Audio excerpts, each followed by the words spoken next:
રીતનું કામ છે એમના નીચે અમે છે ને એમનાથી ઇન્સ્પાયર. સ્ટુડિયો ઓન વ્હીલ્સ પહોંચી ગયું છે આણંદ જિલ્લામાં. નિલેશભાઈ, આપનું સ્વાગત છે.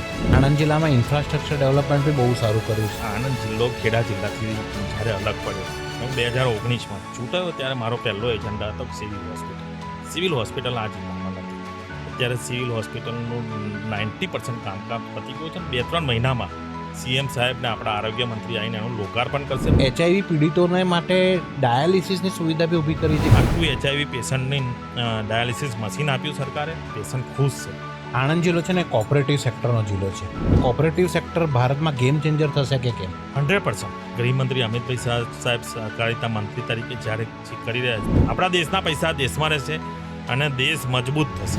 આણંદ જિલ્લાને રેલવેનો ન્યાય નહોતો મળ્યો. રેલવે મંત્રી અશ્વિની વૈષ્ણવજી 1 કલાકમાં રેલવે સ્ટેશન નવું, અદ્યતન નવું, 100 કરોડથી વધારનું એમને પાસ કર્યું. કોઈ લોકો વિદેશમાં કઈ બી જગ્યાએ ફસાયા છે તો એમને રેસ્ક્યુ કરીને પરત દેશમાં લાવવાનું અને પાછું એમને રિસીવ કરવા જવાનું, આ એક અનોખો જોયું મેં. આપણા ગૃહમંત્રી હર્ષભાઈ સંઘવી સાહેબે ખૂબ મોટો સપોર્ટ કર્યો. ભૂપેન્દ્રભાઈએ પણ ખૂબ મોટો સપોર્ટ કર્યો છે. ત્યારે આ બધું પોસિબલ થયું. ક્યારે બી મધ્ય ગુજરાતના ખેડૂતોએ ક્યારે આંદોલન નથી કર્યું, પાછળ કારણ શું? કુદરતી આફત આવ્યું હોય તો સરકાર એમના ખાતામાં ડાયરેક્ટ પૈસા મોકલે છે.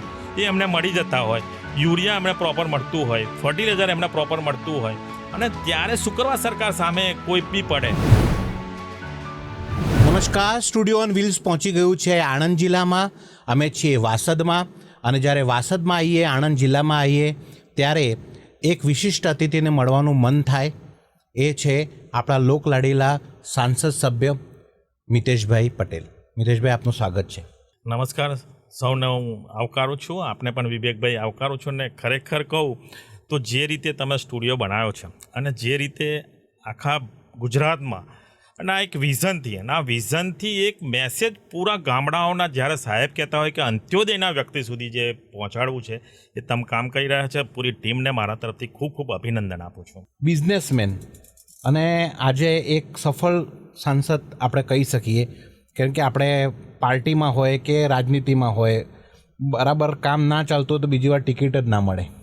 એટલે એક વાત તો નક્કી છે કે બીજી વાર ટિકિટ મળી છે, એના કારણે મળી જાય કે અમે સારું કામ પહેલી ટર્મમાં કરી બતાવ્યું.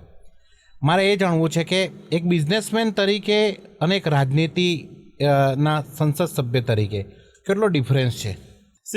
બિઝનેસમેન, એક તો હું ટેલિકોમ્યુનિકેશન એન્જિનિયર, જ્યારે સ્ટડી કરીને આવ્યો ત્યારથી એક વિચાર હતો કે ભાઈ મારા દાદાને મેં જોયેલા છે કે એમણે 1975 પછી, મારો બોન્ડ 65માં થયો હતો, મેં દાદાને જોયેલા છે કે ભાઈ વાસદ ગામની દીકરીઓ આણંદ ભણવા ના જાય તો એક કન્યા શાળા એમને ડોનેશન કરેલી પૂરી બનાવીને અહીંયા વાસદમાં જ દીકરીઓ માટે, દીકરીઓ ભણે. આ વિઝન દાદાનું હતું. પાણીની ટાંકી, એ વખતે પાણીની ટાંકી બનાવીને આપેલી ગામમાં કે ભાઈ પાણી પીવાનું લોકોને મળવું જોઈએ.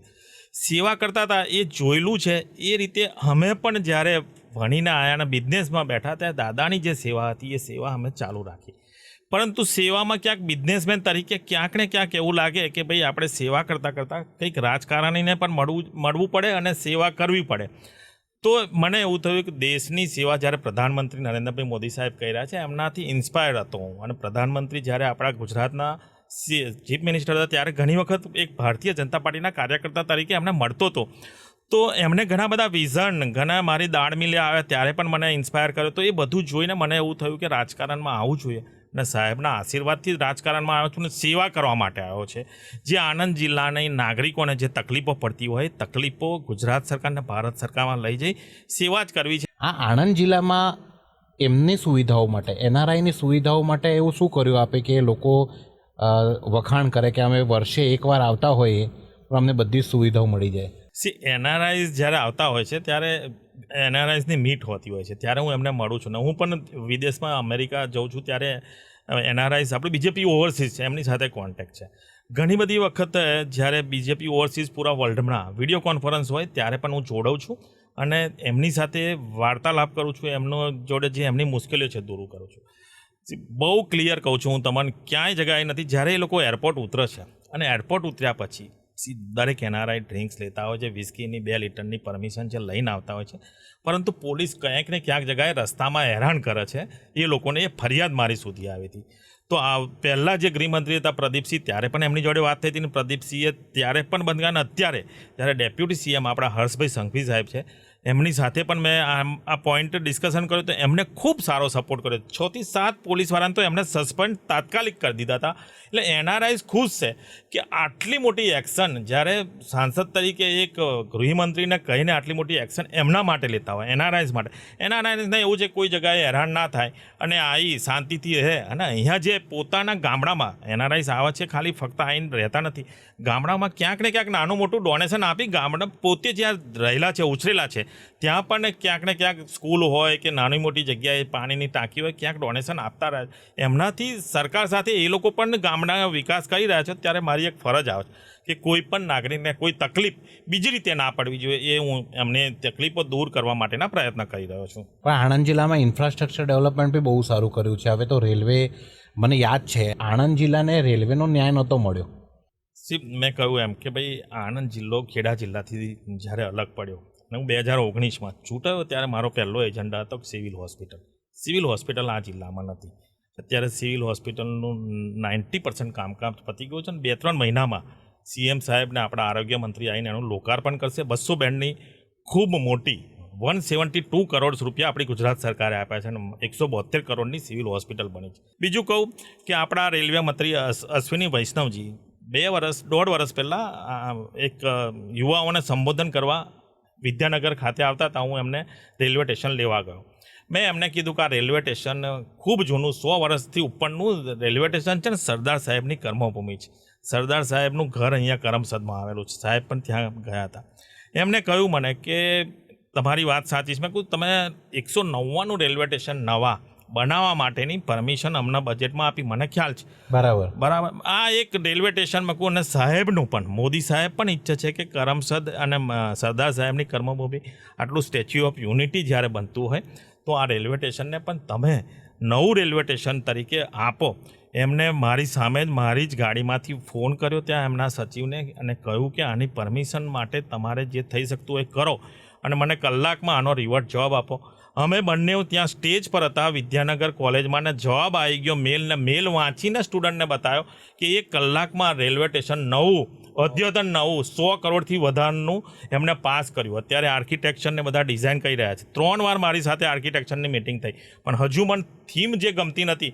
મેં કીધું સરદાર સાહેબની કર્મભૂમિ, સરદાર સાહેબની એની પર થીમ પર તમે આખું રેલવે સ્ટેશન બનાવો અને ખૂબ સારું રેલવે સ્ટેશન બનાવો કે 100 વર્ષ 200 વર્ષ સુધી યાદ કરે. લોકો અહીંયા આવે તો ઉતરે તો યાદ કરે. એમને મને હમણાં પણ આપણા રેલ મંત્રીશ્રીને મળે તો એમને કહ્યું તમને જેવું રેલવે સ્ટેશન જોવો છે ને એવું રેલવે સ્ટેશન અમે આપીશું. એટલે પ્રશ્ન આપણી સરકાર છે ને, તમે ત્યાં પ્રશ્ન લઈને જાઓ ને તો પોસિબલ છે, શક્ય છે ને થઈ શકે છે. એમને વિચાર આવવો જોઈએ. બીજું, વંદે ભારત ટ્રેન અહીંયા ઊભી નથી રહેતી, બરાબર છે.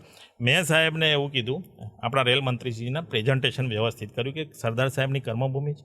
50,000થી વધુ સ્ટુડન્ટ વિદ્યાનગરમાં ભણવા આવે છે. તમે જાણો છો કે સરદાર પટેલ યુનિવર્સિટી છે, CVM છે, ચાંગા છે, ઘણી બધી કોલેજીસ છે, ચારુ સેટ છે, બધું જ છે. તો સાહેબે કહ્યું કે આટલા બધા સ્ટુડન્ટ આવે છે. મેં કહ્યું સાહેબ ઈરમા કોલેજ ત્યાં છે, એગ્રીકલ્ચર યુનિવર્સિટી અહીંયા છે, આણંદ જિલ્લામાં 7 યુનિવર્સિટીઝ છે, બરાબર. સાહેબ એકદમ એ થઈ ગયા કે આવું તો કોઈએ મને અત્યાર સુધી કહ્યું. મેં કહ્યું સાહેબ તમે આખું સ્ટડી કરો, તમે ત્યાં આવી ગયા છો, તમે વિદ્યાનગર આવીને ગયા છો, તમે બરાબર કોલેજમાં તમે આવીને ગયા છો. પછી સાહેબે કીધું વંદે ભારત ટ્રેનનું સ્ટોપેજ આપે છે. હું એટલો ખુશ થઈ ગયો કે મને સ્ટોપેજ મળ્યું આણંદ જિલ્લાને અને ખૂબ મારા સોશિયલ મીડિયામાં બહુ જ નાગરિકોએ અભિનંદન આપ્યા કે ભાઈ વંદે ભારત ટ્રેનનું સ્ટોપેજ મળ્યું. અત્યારે અઝરબાઈજાનમાં આપણા છોકરાઓ બધા ફસાયા હતા 2-3 લોકો. તો ત્યારે સૌથી વધારે હું ફોલો કરતો હતો સોશિયલ મીડિયામાં, તો વારે ઘડી તમે એમને લેવા ગયા છો, એમને તમે મુક્ત કરાયા, એ સૌથી વધારે ટ્રેન્ડિંગ ચાલતું હતું. એવા જે યુક્રેનમાં બી આપે બહુ સારું કામ કર્યું છે. તો આ એક જાણવા જેવું છે કે એક સાંસદ સભ્ય કેટલો જાગૃત છે. આનાથી ખબર પડે છે કે જો એના વિસ્તારના કોઈ લોકો વિદેશમાં કઈ બી જગ્યાએ ફસાયા છે તો એમને રેસ્ક્યુ કરીને પરત દેશમાં લાવવાનું અને પાછું એમને રિસીવ કરવા જવાનું, આ એક અનોખો જોયું મેં. વિવેકભાઈ, આ એક તો મેં કહ્યું એમ કે ભાઈ બિઝનેસમેનથી સાંસદ, બરાબર. સાંસદ બન્યા પછી જે નાગરિકો કે જે મારી ઓફિસ સુધી મારા સુધી આવતા હોય, કેમ આશા લઈને આવતા હોય કે કામ થશે, એમને જે મારી પર વિશ્વાસ છે, જેઓ મને મોદી સાહેબ પર વિશ્વાસ છે, મોદી સાહેબનો જે રીતનું કામ છે હું એમનાથી ઇન્સ્પાયર થઈ. આપણા ગૃહમંત્રી અમિતભાઈ શાહ સાહેબ, ભૂપેન્દ્રભાઈ, ડેપ્યુટી સીએમ સાહેબ, આ બધા નેતૃત્વ છે એમના નીચે અમે છે ને એમનાથી ઇન્સ્પાયર છે. આ તમને અઝરબૈજાનની વાત કરું, હું રવિવારે દિલ્હી પાર્લામેન્ટ સેશન ચાલુ બીજે દિવસ થવાનું હતું તો હું જતો હતો ને આપણા કમલેશભાઈ પટેલનો રાત્રે 11 વાગે હું ફ્લાઇટમાંથી ઉતર્યો અને ફોન આવ્યો કે ભાઈ આ રીતે 2 પેરેન્ટ્સ મારે ત્યાં આવીને બેઠા છે. મેં કહું આવતીકાલે તમે મારી ઓફિસ આણંદ ઓફિસે મોકલી દેજો, બધી ડિટેલ્સ લઈને મોકલજો, અને એમના ફોન નંબરને જરૂરી છે કારણ કે લોકેશન તો એમના ફોન વગર મળવાનું નથી, અને જેથી ફોન આવે છે એ ફોન નંબર પણ તમે ત્યાં આગળ આપજો. એ લોકો ગયા, એ ફોન નંબર પૂરી ડિટેલ્સ પાસપોર્ટ સાથે. હું એક્સટર્નલ અફેર્સ કમિટીમાં છું, બરાબર છે, એટલે મને બધું ખબર જ છે. તે પહેલાં નહોતો તો પણ હું બધું આ કરતો આવ્યો છું. એટલે મારી ટીમ બેક ઓફિસ પણ બહુ એક્ટિવ છે. તમે જોયું હશે, યંગ છોકરાઓ જ રાખું છું બધા, અને એકદમ એક્ટિવ છોકરાઓ. એમને 24 કલાક મારી જેમ કામ કરવું પડે. રાત્રે 2 વાગે ફોન આવે તો એમને ફોન ઉપાડવો પડે. તો એ મેલ ગયો, મેલની કોપી મેં લીધી. હું આપણા એસ જયશંકરજી, આપણા મંત્રીશ્રીની ઓફિસમાં ગયો. ત્યાં પાંડેજી કરીને જે એમના ઓવરસડી છે એમની સાથે મારો સંબંધ છે, એટલે મીન્સ કે આવા બધા કામ હોય એટલે એક રિલેશન મેન્ટેન કરેલું છું. એમને મળ્યો પછી એમને કલાકમાં ફરી ફોન મને કર્યો. હું પાર્લામેન્ટમાં જ હતો. મને કહે છે સાહેબ આવો કે ઓફિસમાં. હું ગયો તો કે આ લોકો તો કેનેડા પહોંચી ગયા છે કે છે, ત્યાંથી મેસેજ એવો છે. પછી મેં અહીંયા એમના પેરેન્ટ્સ મારી ઓફિસમાં જ બેઠેલા હતા. મેં કહું આ લોકો તો કેનેડા પહોંચી ગયા છે એવું આવ્યું છે. તો કે એમને ફેક વિડીયો ઉતારી મારા છોકરા જોડે કે ભાઈ તું બોલ કે અમે કેનેડા પહોંચી ગયા છે. આ વિડીયો મોકલીને મારી જોડે પૈસા 35 લાખ રૂપિયા એમને માગ્યા કે ભાઈ અમે કેનેડા પહોંચાડવાના હતા, એના 35 લાખ રૂપિયા તમે આપી દો. એટલે આ લોકો ગયા નથી, પણ વિડીયો આ રીતે એમને ફેક વિડીયો ઉતારીને અમને મોકલ્યો છે. ફરી હું ગયો, આ પહોંચ્યા નથી, હજુ અઝરબૈજાનમાં જ છે, અને આ લોકોને કિડનેપ કરી લીધેલા છે. આપણે એક્ટિવ થવું પડશે. પછી ત્યાંની સરકાર, ત્યાંની એમ્બેસી, આપણી ઇન્ડિયન એમ્બેસી એક્ટિવ થયા. પોલીસ સાથે રેડ પાડી, અને રેડ પાડીને 2 છોકરા આપણા આણંદ ડિસ્ટ્રિક્ટના હતા, એક છોકરો અને એક છોકરી, એક પંજાબનો છોકરો હતો. 3ને રિલીવ કરાયા, 3ને ત્યાં આગળ હોટલમાં રાખ્યા, અને પછી બરોડા સુધીની દિલ્હી એક દિવસ મારા ફ્લેટ પર રાખ્યા મેં એમને.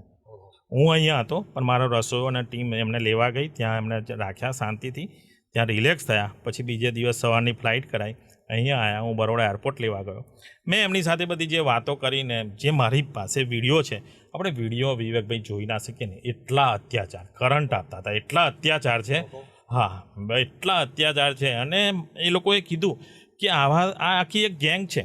મેં એસ જયશંકરજી જોડે પણ વાત કરી કે આખી આ ગેંગ છે, કે એક ગેંગ ત્યાં આગળ આ લોકોને આ રીતે પકડે છે આપણા લોકોને, અને પૈસા પડાવવાનો જ ધંધો છે. અને 3 જણ મુંબઈથી જે આ ટ્રાવેલ એજન્ટ હતા એ લોકોને તો આપણી આણંદની પોલીસ, એલસીબી પોલીસ લાવી. એસપીએ બહુ ખૂબ, આપણા ગૃહમંત્રી હર્ષભાઈ સંઘવી સાહેબે ખૂબ મોટો સપોર્ટ કર્યો છે, ભૂપેન્દ્રભાઈએ પણ ખૂબ મોટો સપોર્ટ કર્યો છે. ત્યારે આ બધું પોસિબલ થયું.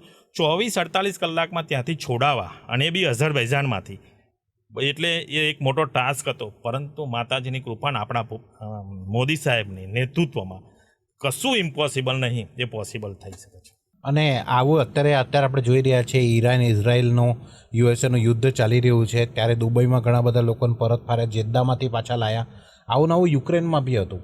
અને યુક્રેનના સમયે તો સૌથી વધારે અઘરું એટલે હતું કારણ કે યુક્રેન અને રશિયાનું ફૂલ ફ્લેજ યુદ્ધ ચાલતું હતું.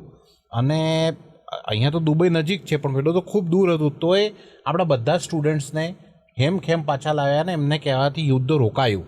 અને આ વાત તો બધાએ સ્વીકારી છે. ઘણા બધા લોકો આનો એક મજાક બી બનાવી કે તમે આમાં જ યુદ્ધ રોકાઈ દીધું. પણ જ્યારે વિદેશના રાજનેતાઓ કે ભાઈ મોદીએ ફોન કર્યો અને અમે યુદ્ધ રોક્યું ને ભારતના છોકરાઓ પાછા લાવ્યા, એમાં 20 આપણા આણંદના બી હતા, 33 હતા આણંદના. વિવેકભાઈ, હું આણંદના બધા સ્ટુડન્ટને ઘરે ગયો હતો. એ લોકો જે કહેતા હતા ને મોદી સાહેબના, જે એમના મોઢેથી સાંભળ્યું છે કે મોદી સાહેબ ના હોત તો અમે પાછા ના આવત. તિરંગો લઈને બતાવે તો ત્યાંની મિલિટરી પણ એમને જવા દેતી હતી ને. તિરંગાના લીધે તો ઘણા બધા પાકિસ્તાનીએ પણ તિરંગા હાથમાં લઈને એમના દેશમાં ગયા છે, કે ક્યાંક ને ક્યાંક ગયા છે. વિદેશના બીજા સ્ટુડન્ટ પણ નીકળ્યા છે તિરંગાને લીધે. મધ્ય ગુજરાતનો આણંદ ચરોતર આખો વિસ્તાર છે, એ ખૂબ ફળદ્રુપ જગ્યા છે, કેમ કે આટલી મહીસાગર નદી, વાત્રક, આ બધી નદીઓના પટ જ છે અહીંયા. તો અમે જોયું છે કે આટલી મોટી ખેતીની આવક આવે છે, લોકો ખેડૂતો અહીંયા છે. જ્યારે ભાઈ ખેડૂત આંદોલન થયા છે કોઈ બી કારણથી, પ્રાકૃતિક આપદાના કારણે થયા હોય કે કોઈ પાર્ટીએ ઊભા કરેલા હોય કે પછી ખેડૂતોના પ્રશ્નો હોય એના કારણે, પણ ક્યારે બી મધ્ય ગુજરાતના ખેડૂતોએ ક્યારે આંદોલન નથી કર્યું. પાછળ કારણ શું? એ લોકોને પૂરો વિશ્વાસ છે કે ભાઈ આ જે આંદોલન કરી રહ્યા છે કે બીજી રીતે સરકારને બદનામ કરવા, ખેડૂતોને પોતાને શું હોય કે પોતે જે ખેત પેદાશ કરી છે એનું પૂરું વળતર મળવું જોઈએ, પૂરા પૈસા મળવા જોઈએ. એ લોકોને કોઈ દિવસ કોઈ તકલીફ ના પડવી હોય. કુદરતી આફત આવ્યું હોય તો સરકાર એમના ખાતામાં ડાયરેક્ટ પૈસા મોકલે છે, એ એમને મળી જતા હોય. યુરિયા એમને પ્રોપર મળતું હોય, ફર્ટિલાઇઝર એમને પ્રોપર મળતું હોય, અને ત્યારે શુક્રવાર સરકાર સામે કોઈ બી પડે. આજે તમને સરકારથી સંતોષ છે.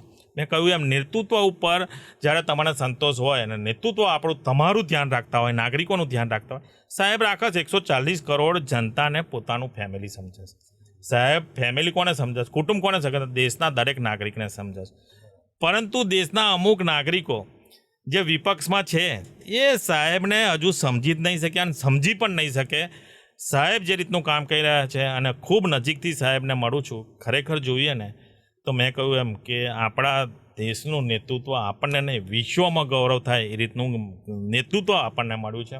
અને ત્યારે જ આપણો દેશ આટલો વિકાસના પંથો પર 11મા નંબર પર ઇકોનોમી હતી, 4થા નંબર પર આવી, 3જા નંબર પર જશે અને વિશ્વગુરુ દેશ બનશે ભવિષ્યમાં. તમે લખી રાખજો. મિતેશભાઈ, આપ સંસદમાં લગાતાર જતા હોય, સવાલ ઉભારતા હોય, બધા સેશનમાં જતા હોય, પણ આ જ્યારે સેશન ચાલતા હોય, આ સેશન જનતાના પ્રશ્નો માટે હોય છે. પણ આપણે જોયું હશે ઘણીવાર હોબાળા થાય, વિપક્ષ સેશનથી વોકઆઉટ કરી નાખે, આવી બધી વસ્તુઓ થતી હોય ત્યારે ઇમ્પોર્ટન્ટ મુદ્દાઓ છૂટી જતા હોય, ત્યારે એક સંસદ સભ્ય તરીકે તમને એવું દુઃખ થાય કે આટલા દેશમાં આટલું બધું થાય છે પણ જ્યારે પ્રજાના પ્રશ્નો ઉઠાવવાના હોય ત્યારે શું કામ વિપક્ષ વોકઆઉટ કરી નાખે?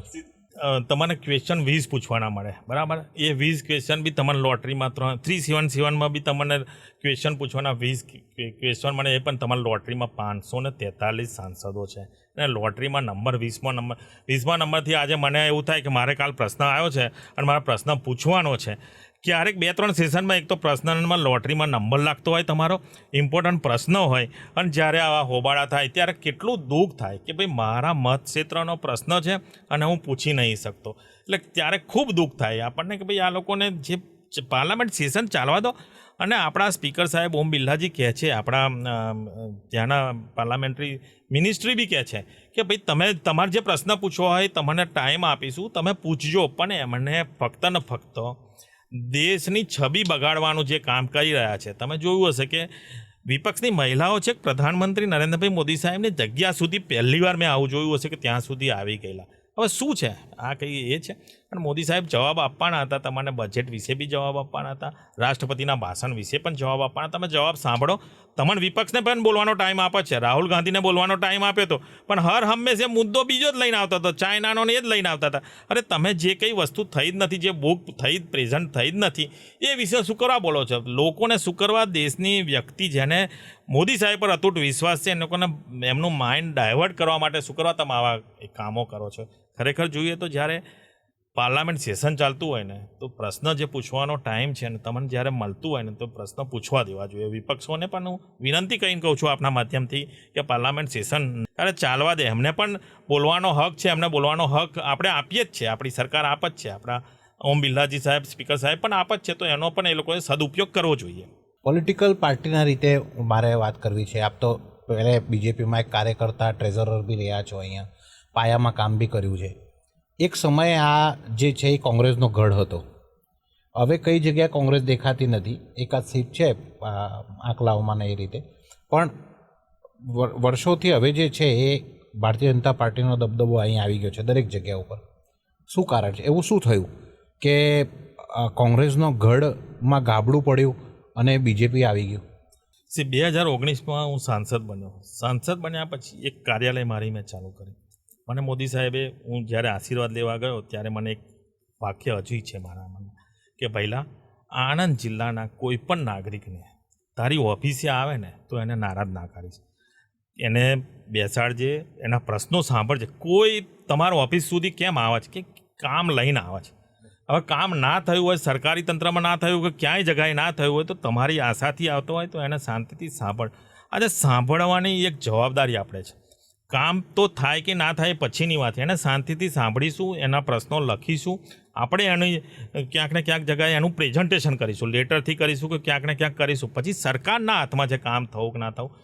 પરંતુ એ જે પદ્ધતિ મને જે સાહેબે શીખવાડી હતી મોદી સાહેબે શીખવાડી પદ્ધતિ હજુ બી હું ચલાવું છું. મારી ઓફિસમાં કોઈ પણ આવે એને શાંતિથી સાંભળવાનો, એનું જે કંઈ પ્રશ્નો છે પ્રશ્ન હલ કરવાના પ્રયત્ન તાત્કાલિક ધોરણે હું કરું છું. એક બીજી વાત મારે ખાસ જાણવી છે કે એક તો આમ જોઈએ તો અમદાવાદમાં હવે કોમનવેલ્થ થવાનું છે અને મોદી સાહેબે સાંસદ ખેલ સ્પર્ધા હવે ચાલુ કરવાનું બધા સાંસદોને કીધેલું. આપણા વિસ્તારમાં ખેલને પ્રત્યે કઈ રીતે જાગૃતતા ફેલાવો? હું પહેલાં વાસદ ક્રિકેટ ટીમનો કેપ્ટન હતો અને દરેક ગામડાઓમાં રમવા જતો હતો. ત્યારથી મને ક્રિકેટનો અને વોલીબોલનો બધો શોખ છે. આપણા જિલ્લામાંથી જ સાંસદ ખેલ સ્પર્ધા રમાડવાનું તો જ્યારથી સાહેબે કહ્યું ત્યારથી ચાલુ છે ને દરેક તાલુકા વાઇઝ ને જિલ્લા વાઇઝ હું રમાડું છું ને જે કંઈ ખેલાડી આવે એમને સન્માન બી કરીએ છીએ અને એમનું માન સન્માન સાથે જે આ ટીમો જીતે એમને એ લોકોને પ્રોત્સાહિત કરવાનું કામ આપણું છે. આજે દરેક ક્ષેત્રમાં ભારત દેશનું એક નામ છે. તો નેશનલ લેવલ પર આપણને 2030માં કોમનવેલ્થ આવતી હોય તો આણંદ જિલ્લાનો કોઈ પણ સ્પોર્ટ્સમાં જે હોય એ આગળ જશે તો આણંદ જિલ્લાનું નામ રોશન થવાનું છે. આણંદ જિલ્લાનું નામ રોશન થશે, ગુજરાત લેવલે થશે, નેશનલ લેવલ થશે અને ઇન્ટરનેશનલ લેવલે જશે તો નામ આપણા આણંદ જિલ્લાનું થવાનું. કોઈ પણ ખેલાડીને કે કોઈ પણ જગ્યાએ કોઈ પણ ફિલ્ડમાં તમે એને પ્લેટફોર્મ આપશો ને તો પ્લેટફોર્મથી એ ફિલ્ડમાં આગળ જશે જ. આજે કોઈ બી સ્પર્ધા વકૃત્વ સ્પર્ધા હોય પણ એને એક પ્લેટફોર્મ આપવું પડે. આજે ખેલ સ્પર્ધા છે તો એને એક પ્લેટફોર્મ આપવું પડે. આજે બધા જ પૈસાવાળા નથી કે ભાઈ ક્રિકેટ રમી શકે કે કબડ્ડી રમી શકે કે જે રમી શકે. જે અત્યારે બધી જે જૂના ખેલ હતા, બધા જે જૂની રમતો હતી એ બધી ભૂસાઈ ગઈ છે. એને શરૂ કરવાનું કામ જ્યારે પ્રધાનમંત્રીજીએ કર્યું હોય તો એક આપણી જવાબદારી આવે છે કે આપણા જિલ્લા પણ આ રીતે કરીએ. ઘણા બધા દીકરીઓ પણ મારી ઓફિસે આવતી હોય છે, એમને પણ જે કંઈ નાની મોટી તકલીફો હોય તકલીફો દૂર કરવાનું કામ એક જ્યારે બિઝનેસમેન તરીકે ને એક સાંસદ તરીકે છે એ પણ નાના મોટા કામ હોય. આજે એક દીકરીને જવું હતું સ્પોર્ટમાં આગળ હતી, એને બિચારીને એની મમ્મીનો ફોન આવ્યો કે સાહેબ જવું છે પણ ટિકિટ નથી. રેલવેની ટિકિટ કરાવી આપી, એને ત્યાં રહેવાની સગવડ કરી આપી. એ જશે એને એનામાં છે તો એ અત્યારે બેંગ્લોર રમવા ગઈ છે, બરાબર છે, આનંદથી. તો એને તમે નહીં એને સપોર્ટ કરો તો એનું ડ્રીમ છે એ ડ્રીમ એનું ત્યાં આગળ સક્સેસ નહીં થાય. એટલે એ રીતે પણ આપણે બધાએ હેલ્પ કરવી જોઈએ. એનું આપણા માધ્યમથી પણ કહીશ, નાના મોટા ચૂંટાયેલા પ્રતિનિધિઓ આણંદ જિલ્લામાં ખૂબ છે. ક્યાંક ને ક્યાંક જગાએ હું તો સાંસદ છું, આજે છું, 2 વર્ષ 5 વર્ષ 10 વર્ષ રહીશ, પછી તો બીજા આવશે ને આવવા જ જોઈએ. એકને એક કંઈ ચાલુ નથી આપણી ભારતીય જનતા પાર્ટીમાં, પરંતુ તાલુકા લેવલ જિલ્લા લેવલના જે અને કાઉન્સિલરો છે એમને પણ આપણા માધ્યમથી કહું છું કે આપ નાની મોટી જ્યારે કોઈ પણ તમારી ઓફિસ સુધી આવે છે તો એના કામ કરો તો જ જિલ્લો આપણો જે છે કોંગ્રેસમાંથી મુક્ત થયો છે અને કોંગ્રેસમાંથી 6 સીટ અત્યારે ધારાસભ્યની આપણી કોંગ્રેસમાંથી આપણી છે. બરાબર. 2017માં 2 જ સીટ હતી કોંગ્રેસની, અત્યારે આપણી 6 છે. એક તમે કીધું એમ કે ભાઈ આંકડાઓ એકલી જ નથી અને એ 2700 મતેથી જ આપણે હાર્યા છે. અને એ હું તમને ગેરંટી સાથે અને મારા કાર્યકર્તાઓ પર વિશ્વાસ છે મને 2027માં હું આંકલા વિધાનસભા પણ એટલા કોન્ફિડન્સથી કહું છું કે અમે જીતાડીશું. કારણ કે કાર્યકર્તાઓને એક જુસ્સો છે. સ્વાસ્થ્ય સંબંધી આપણે કીધું કે સૌથી મોટી ભેટ તો સિવિલ હોસ્પિટલને આપે આપી છે, પણ મેં એવું જાણ્યું છે કે HIV પીડિતોને માટે ડાયાલિસિસની સુવિધા બી ઊભી કરી છે, કેમ કે ડાયાલિસિસ એ અઘરો વિષય છે ને ઉપરથી HIV પીડિતો માટે ડાયાલિસિસ. અહીંયા ડાયાલિસિસ દરેક તાલુકા વાઇઝ આપણી ગુજરાત સરકારે હેલ્થ મિનિસ્ટર અને આપણા ભૂપેન્દ્રભાઈ પટેલ સાહેબે ચાલુ કર્યા ડાયાલિસિસના મશીનો. પણ કોઈ જગ્યાએ એવું હોય ને, હમણાં 3 દિવસ પહેલાં જ વાસદમાં જે ટેકનિશિયન હતો પરંતુ એને જે પ્યુન જોવે, સાફ સફાઈ કરવાવાળો જોવે, એ 1 મહિના પહેલાં એક્સપાયર થઈ ગયેલો. એટલે કોઈ હતું નહીં, પણ ડાયાલિસિસ મશીન એટલે બંધ થઈ ગયેલું. પેશન્ટ મારી સુધી આવ્યા, મેં તાત્કાલિક ધોરણે કહ્યું ભાઈ તમારે નામ મળતો હોય તો તમે અત્યારને તાત્કાલિક કામદાર રાખી લો, તમે પગાર મને કહેજો, હું મહિને પગાર પહોંચાડી દઈશ, પણ કોઈ પેશન્ટને હેરાન ના કરશો. CDHOને ફોન કરીને કહી દીધું કે ભાઈ આ તાત્કાલિક ધોરણે ચાલુ થવું જોઈએ અને કરી દીધું. પણ એ જ રીતે એક જ HIV પેશન્ટ હતો મારા જિલ્લામાં. હા, હવે એક ગરીબ હતો, એને અમદાવાદ જવાનું વીકમાં 3 દિવસ, બસ ભાડું ખર્ચે, બસ ભાડું આવે ત્યાં પૈસા ભરવાના, એને બસ ભાડાના પૈસાથી માંડીને દર મહિને હું પણ પહોંચાડતો હતો અને કોઈકને કોઈક ડોનેટર હોય એની જોડે બી હું અપાવડાવતો હતો. પરંતુ કેટલું એની માટે કરી શકું. પછી મેં સરકારમાં લેટર લખ્યો, ઋષિકેશભાઈ પટેલ હેલ્થ મિનિસ્ટર હતા, એમને મળ્યો. મેં કહું સાહેબ એક HIV પેશન્ટ છે, પણ આ તમે કરશો ને તો આપણા માટે સારું છે, આણંદ જિલ્લા માટે સારું છે. આ HIV પેશન્ટને તકલીફ નહીં પડે. બીજો કોઈ પેશન્ટ કદાચ ના ધારે, આપણે માતાજીને કરીએ કે ભાઈ કોઈને આવું ના થાય, પણ થશે તો ત્યાં હશે તો સારામાં સારું. આખું HIV પેશન્ટની ડાયાલિસિસ મશીન આપ્યું સરકારે. એની રૂમ બનાવવાનો ખર્ચો 10 લાખ રૂપિયા મેં મારી ગ્રાન્ટમાંથી આપ્યો અને અત્યારે એ મશીન ચાલુ છે અને પેશન્ટ ખુશ છે. મિતેશભાઈ, કેમ કે આપ એક બિઝનેસમેન છો અને મોદી સાહેબે કીધું બી છે, કેન્દ્ર સરકારનો ફોકસ છે કે સ્ટાર્ટઅપ ઇન્ડિયા થવું જોઈએ, નવા નવા છોકરાઓ આવવા જોઈએ. તો આપણા જિલ્લામાં કેવી પરિસ્થિતિ છે અને આપ કઈ રીતે આ નવા યુથને મોટિવેટ કરો છો સ્ટાર્ટઅપ માટે? હું સિન્ડિકેટ મેમ્બર SP યુનિવર્સિટીનો હતો ત્યારે પણ મેં આ પ્રશ્ન ઉઠાવેલો હતો કે SSIP દ્વારા મોદી સાહેબ જ્યારે સ્ટાર્ટઅપ યોજના ચાલુ કરી છે ત્યારે અહીંયા યુનિવર્સિટીમાં પણ આ રીતનો કોર્સ હોવો જોઈએ, એ લોકોને ટ્રેનિંગ આપવી જોઈએ. અને સાહેબ એ માટેના જ્યારથી કોર્સ ચાલુ થયો છે, ટ્રેનિંગ આપવાનું સેન્ટર ચાલુ થયું છે, 2 લાખ રૂપિયા પર સ્ટુડન્ટને ત્યાંથી આવે છે, ફંડ આવે છે. બીજું કે પેટર્ન રજિસ્ટર કરાવે ને તો પેટર્ન રજિસ્ટર કરવાના પણ જે ચાર્જ હોય છે ને એ પણ ચાર્જ વેવિયર કરી અને પ્રધાનમંત્રી નરેન્દ્રભાઈ મોદી સાહેબ સ્ટાર્ટઅપ યોજના હેઠળ આપે છે. સ્ટાર્ટઅપ યોજના હેઠળ તમે નવો બિઝનેસ કરતા હોય, તમે તમારું નવું ઇનોવેશન હોય અને પેટર્ન રજિસ્ટર હોય તો તમને લોન પણ બેંકમાંથી મોદી સાહેબની ગેરંટીથી લોન પણ આપે છે.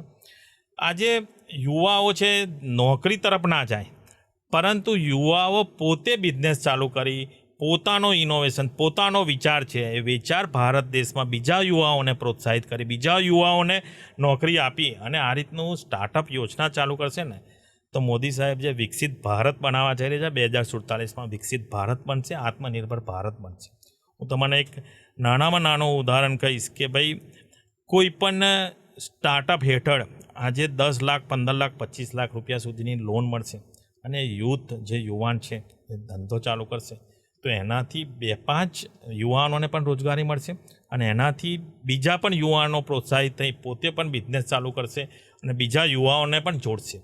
આજે આપણે બંને સાથે બનતા હોય ને હું એક ધંધો ચાલુ કરું તો તમને બી મન થાય વિવેકભાઈ કે આપણે બી એક નવો ધંધો ચાલુ કરવો જોઈએ અને આને જોડવો જોઈએ. જ્યારે મોદી સાહેબ આટલું, મને ખબર છે હું યંગ હતો, મારા ફાધરને બધા દાળ બિઝનેસ કરતા હતા તો લોન 50 લાખ લેવી હોય ને તોય બેંકમાંથી ફાંફા પડતા હતા. હું તમને બહુ આ 90ની વાત કરું છું, 1990-95ની વાત કરું છું. 50 લાખ રૂપિયાની લોન નથી મળતી અમને. બિઝનેસ કરતા હતા તો બી, દાળ મિલ મોર્ગેજ કરતા હતા તો બી. અત્યારે તમારે 5 કરોડ 10 કરોડ રૂપિયા લોન જોતી હોય ને તો ઇઝીલી લોન મળે છે. આજે કોઈ પણ સ્ટુડન્ટને બહાર ભણવા જવું હોય ને તો બી સરકાર પૈસા આપે છે, સરકાર લોન આપે છે કે ભાઈ તમે બહાર ભણવા જાઓ પણ પાછા દેશમાં આવીને દેશને મજબૂત કરો. હું એ કહીશ, યુથ ભલે બહાર ભણવા જતું હોય અને તમે અહીં એ કરો. સાહેબ ગામડાને સ્ટ્રોંગ કેમ કરે છે અત્યારે? રૂરલ ઇકોનોમી લાવે છે. કેમ લાવી રહ્યા છે સાહેબ? કે છે ભાઈ જે ઇન્ફ્રાસ્ટ્રક્ચર શહેરમાં છે એ જ ઇન્ફ્રાસ્ટ્રક્ચર ગામડાઓમાં મળવું જોઈએ. ગામડાઓ જો ખાલી થઈ જશે ને શહેર તરફ જશે તો ગામડાઓમાં કોણ રહેશે? ગામડાઓને મજબૂત કરો. જે આપણે લક્ષ્મી તુવેરદાર બહુ ફેમસ એક બ્રાન્ડ છે. આટલી ફેમસ બ્રાન્ડ કઈ રીતે બનાવી? શું એના અંદર તમે નાખ્યું? એવા કયા વેલ્યુઝ તમે ફોલો કરો છો જેના કારણે આજે એ એટલું મોટું બ્રાન્ડ બન્યું છે કે એને આજુબાજુ કોઈ બીજું બ્રાન્ડ નથી? હું વચ્ચે વિદેશ ગયો હતો, ત્યાં બી મને લક્ષ્મી તુવેરદાર મળી. 1959થી દાદા અહીંયા તુવર આવતી હતી તો રેલવેમાં તુવરનો ધંધો કરતા હતા. દુકાન હતી, નાની અમથી દુકાન હતી. દુકાનમાંથી એક નાની દાળ મિલ નાખી, દાળ મિલમાંથી બીજી દાળ મિલ, ત્રીજી દાળ મિલ, અને 1987-89માં મારું મેરેજ થયું ત્યાર પછી હું બિઝનેસમાં આવ્યો. હું ને મારો એક કઝિન બ્રધર્સ બંને હુબલી બનેલા હતા. ત્યાર પછી અમે ઇમ્પોર્ટ એક્સપોર્ટ ચાલુ કર્યું અને ઇમ્પોર્ટ એક્સપોર્ટ ધીરે ધીરે બધી જ કન્ટ્રીમાં, ઓસ્ટ્રેલિયા, ન્યૂઝીલેન્ડ, અત્યારે તમારા અમેરિકાને બધી જગ્યાએ અમારી દાળ જઈ રહી. પરંતુ ક્વોલિટી જે સાહેબ કહે છે ને મોદી સાહેબ કે ભાઈ કોઈ પણ વસ્તુમાં તમારી ક્વોલિટી, તમારે બહાર હમણાં તમારે કહે છે કે દેશની કોઈ પણ તમે જે વસ્તુ બનાવતા હોય ને ક્વોલિટી બનાવજો. મોદી સાહેબનું સૂત્ર ક્વોલિટી હશે ને તો તમારા માર્કેટિંગમાં ક્યાંય જગ્યાએ તકલીફ નહીં. આજે તમે મારી દાળ ખાશો ને, એક વખત ખાશો ને ફરી તમે લક્ષ્મી તુવર દાળ માગશો. એ રીતની ક્વોલિટી અમે મેન્ટેન કરીએ છીએ. એની આખી લેબ છે અમારી અને આખી ટેકનોલોજી છે અમારી પાસે. એનાથી અમે જે બનાવીએ છીએ આજે એક્સપોર્ટ આટલા વર્ષોથી ઓર્ડર મળે છે એનું કારણ છે કે ત્યાં જે લક્ષ્મી તુવર દાળ આજે એક વખત ઘરમાં તમે લઈ જાઓ તો એ ભાઈ પછી લક્ષ્મી તુવર દાળ જ માગવાના છે. એ રીતની ક્વોલિટી મેન્ટેન કરવાનું અમારા વડીલશ્રીઓ અમને શીખવાડીને ગયા છે, દાદા શીખવાડીને ગયા છે. હવે આજે લક્ષ્મી તુવેર દાળ આપે, આમ તો જનરલી ભારત ઇમ્પોર્ટ કરે છે દાળ. ના, ભારત આપણે ઇમ્પોર્ટ કરીએ છીએ તુવર, હા, રો તુવર, અને એમાંથી આપણે સ્પ્લિટિંગ કરી અને ડીહસ્કિંગ કરી અને તુવર દાળ બને છે. એની આખી એક પ્રોસેસ છે 7-8 દિવસની.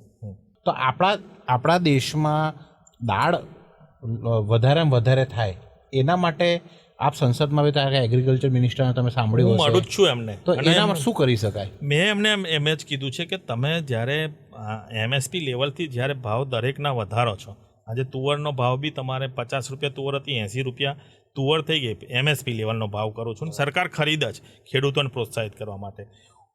હું ખેડૂતોને બી કહું છું કે તમે તુવર જેટલી કરશો એટલી બધી તુવર દેશમાં વપરાય જ છે અને દેશના મિલર્સને જરૂર છે.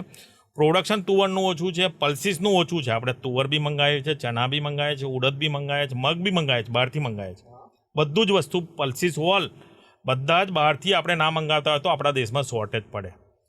એટલે ખેડૂતોને બી હું કહું છું કે તમે તમારું જેટલું પણ તમે ફાર્મિંગ કરો છો એમાં કઈ રીતે વધુ પાક થાય. મેં એગ્રીકલ્ચર યુનિવર્સિટીમાં બી કીધું છે કે તમે એવું કંઈક નવું સંશોધન કરો કે 1 એકરમાં જે અત્યારે તુવર થાય છે એ થોડી દોઢી થાય કે એનાથી વધુ ઉત્પાદન થાય. હવે આ રીતનું તો કરવું જ પડશે, તો જ આપણે જમીન તો 1 ઇંચ ભારત દેશની વધવાની નથી, ઉપરથી ઘટવાની જ. કેમ ઘટવાની? કન્સ્ટ્રક્શન છે, ઘર બને છે, ઇન્ડસ્ટ્રીઝ બને છે, એટલે જમીનો તો જે ખેતીની જમીનો છે ધીરે ધીરે ઓછી થવાની છે, પરંતુ એનું પ્રોડક્શન કેમનું વધારવું? ICARમાં બી મળ્યો તો હમણાં કે ભાઈ તમે કંઈક એની ટેકનોલોજી કે કંઈક એના સાથે કરો કે ભાઈ વધી શકે. બીજું પ્રાકૃતિક ખેતી તરફ જ્યારે આપણા આદરણીય રાજ્યપાલ શ્રી મોદી સાહેબ કહેતા હોય ત્યારે હું પણ ખેડૂતોને કહું છું કે તમે પ્રાકૃતિક કોઈ બી પ્રોડક્ટ બનાવો, પલ્સીસ બનાવો, 2-3 રૂપિયા કિલોએ અમે વધારે આપીશું. અમણ ભાવ વધારે મળે છે. આજે ઓર્ગેનિક તુવર દાળનો ભાવ આજે ફોરેનમાં બી વધારે મળે છે, અમને 3-4 રૂપિયા કિલોએ વધારે મળે છે. અમે ફાર્મર્સને ટ્રાન્સફર કરીશું, પણ તમે વાવો તો એનાથી દેશને પણ ફાયદો છે. આણંદ જિલ્લો છે ને કોઓપરેટિવ સેક્ટરનો જિલ્લો છે. અહીંયાથી આપણે અમૂલ અહીંયાથી છે, બધી અહીંયાથી છે. કોઓપરેટિવ સેક્ટરમાં આપનો અનુભવ કેવો છે? શું લાગે છે કે અત્યારે જેવું અમિતભાઈએ એક ભારત ટેક્સી ઊભી કરી, આગામી સમયમાં કોઓપરેટિવ સેક્ટર ભારતમાં ગેમ ચેન્જર થશે કે કેમ? 100%. આજે જ્યારે આપણા ગૃહમંત્રી અમિતભાઈ સાહેબ સહકારિતા મંત્રી તરીકે જ્યારે કરી રહ્યા છે, ત્રિભુવન યુનિવર્સિટી પહેલી વાર આપી કોઓપરેટિવ યુનિવર્સિટીથી પૂરા ભારત દેશમાં અહીંયાથી એ લોકો ટ્રેનિંગ આપીને કોઓપરેટિવ સેક્ટરને એક દેશના લેવલ પર લઈ જશે. આજે તમે ભારત ટેક્સી આપી 500 રૂપિયામાં તમે સભ્ય બની શકશો. 500 જ રૂપિયા ખર્ચવાના છે, બરાબર? વધારે કશું જ નથી, તમે સભાસદ બની જશો. અને કોઓપરેટિવમાં કેવું છે, આજે લક્ષ્મી તુવરદાનનો માલિક હું છું, જે પ્રોફિટ થશે અમારા કુટુંબમાં કે અમે જે આવીશું એમના. કોઓપરેટિવ સેક્ટરમાં જે કંઈ પ્રોફિટ થશે એ પ્રોફિટ થયા પછી પણ બોનસ તરીકે એ લોકોને મળશે, જે એમાં સભાસદ હશે, મેમ્બર હશે. એને આ બહુ મોટું વિઝન છે. અને આપણે ગતિશક્તિ પ્રોજેક્ટની આપણે જો વાત કરીએ તો આપણા જિલ્લામાં પહેલું નેશનલ એક્સપ્રેસ હાઈવે 1 આપણને અહીંયા મળ્યો. અત્યારે એક દિલ્હી મુંબઈ આખો કોરિડોર આપણે અહીંયાથી થયો છે. એટલે ક્યાંક ને ક્યાંક નીતિન ગડકરીજીનો જે વિભાગ કામ કરે, ઘણીવાર મેં જોયા છે અહીંયા કે આપણે ત્યાં મધ્ય ગુજરાતમાં 4-5 વાર આવી ગયા છે. તો આ ગતિશક્તિ પ્રોજેક્ટને કઈ રીતે જુઓ છો? આનાથી ફાયદો થશે? ગતિશક્તિ પ્રોજેક્ટમાં શું છે, બધી મિનિસ્ટ્રીને એક લેવલ પર એક એનું આખું પોર્ટલ બનાવી દીધું છે. એટલે પહેલાં શું હતું કે રેલવે બ્રિજ બનાવતો હોય ને તમને, તો રેલવે બ્રિજ બનાવતો હોય ને તો રેલવેની ઉપરનો બ્રિજ છે ને, જે પેલું પોર્શન હોય ને એ રેલવે બનાવે. હવે ઘણીવાર પરમિશન ના મળે, 2 બાજુ બની ગયું હોય અને એ બને નહીં, એટલે એ પ્રોજેક્ટો અટકતા હતા. હવે આ જે ગતિશક્તિમાં શું છે, બધી મિનિસ્ટ્રીને સાહેબે જોડ દીધી છે.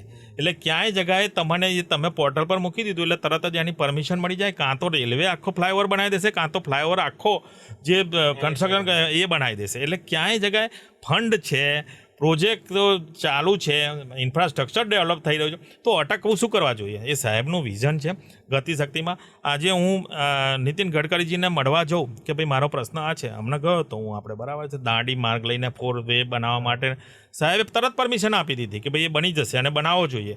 પછી એક હમણાં આપણે જે અમદાવાદ મુંબઈ છે એ વઘાસીથી જે એક સર્વિસ રોડ બનાવવાનો હતો, હું સાહેબને મળવા ગયો, સાહેબે તરત પરમિશન 1 મિનિટમાં પરમિશન આપી દીધી.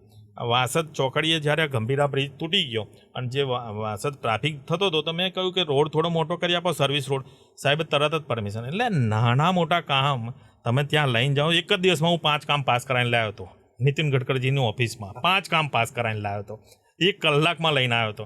કારણ આવા જ્યારે મંત્રીશ્રી મળતા હોય ને આપણા કામ થતા હોય ને તો આપણને અંદરથી એક સ્ફૂર્તિ આવે, આપણને બીજા કામ લઈને બીજા મંત્રાલયમાં કામ કરવાની એક મજા આવે. તમારું કામ આજે તમારા દિવસમાં તમે એક કામ લઈને ગયા હોય ને જે કામ પૂર્ણ થાય કેવી મજા આવે, કેવી સ્ફૂર્તિ આવે, એવું છે આ વસ્તુ.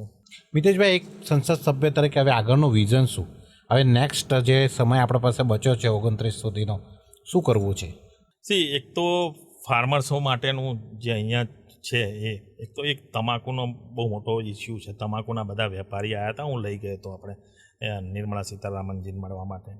અને ફાર્મર્સને હજુ પણ નવી જ્યારે મોદી સાહેબ ક્યાંક ને ક્યાંક નવી ટેકનોલોજીથી ગ્રીનફિલ્ડથી ને એનાથી બધાથી એ કરતા હોય તો ફાર્મિંગમાં કઈ રીતે ગ્રોથ થાય અને યુરિયા અને ફર્ટિલાઇઝર ઓછું વપરાય ને પ્રાકૃતિક ખેતી તરફ ખેડૂતો જાય ને એક વિઝન એ છે.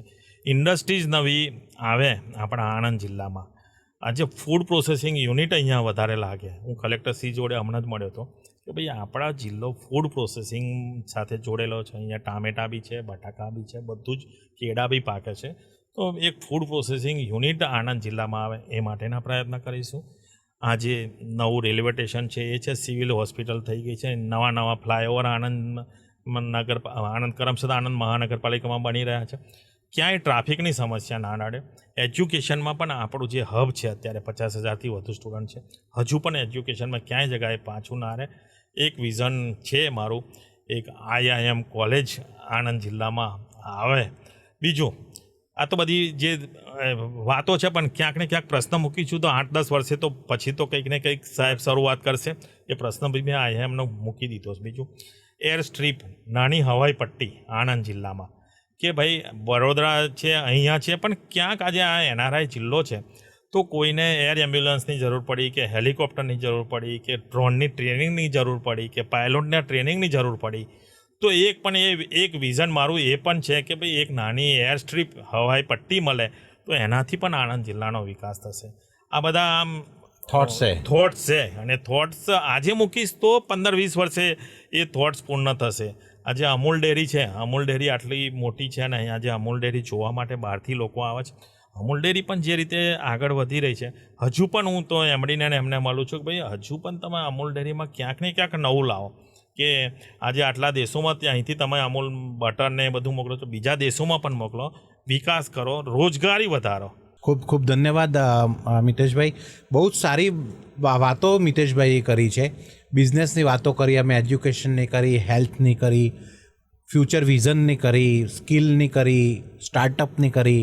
પણ આ બધામાં એક વસ્તુ આપ જુઓ કે આણંદ જિલ્લો પહેલાંથી જ એક સમૃદ્ધ જિલ્લો છે અને આ જિલ્લાને એક લેવલ અપ કરીને કઈ રીતે આગળ વધાવે ને એનું વિઝન મિતેશભાઈ જોઈ રહ્યા છે. ને એ બી નાનામાં નાના વ્યક્તિથી લઈને મોટામાં મોટા પ્રોજેક્ટ સુધી એમનું ઇન્વોલ્વમેન્ટ છે. એક વાત આજે બહુ જ સરસ જાણવા મળી મિતેશભાઈને થ્રુ કે સરકારમાં જે મિનિસ્ટર્સ છે, જે સરકાર છે એ લોકો કામ કરવા માટે તૈયાર છે, પણ જો જનપ્રતિનિધિ પ્રોપર આઈડિયેશન સાથે, પ્રેઝન્ટેશન સાથે અને ખૂબ સારો જઈને એનો ફોલોઅપ કરે અને સાચે ગ્રાઉન્ડ ઝીરો ઉપરથી બધી જ માહિતી લઈને જો પ્રેઝન્ટ કરે તો 100% એની રિઝલ્ટ મળે છે ને કામ 100% થાય છે.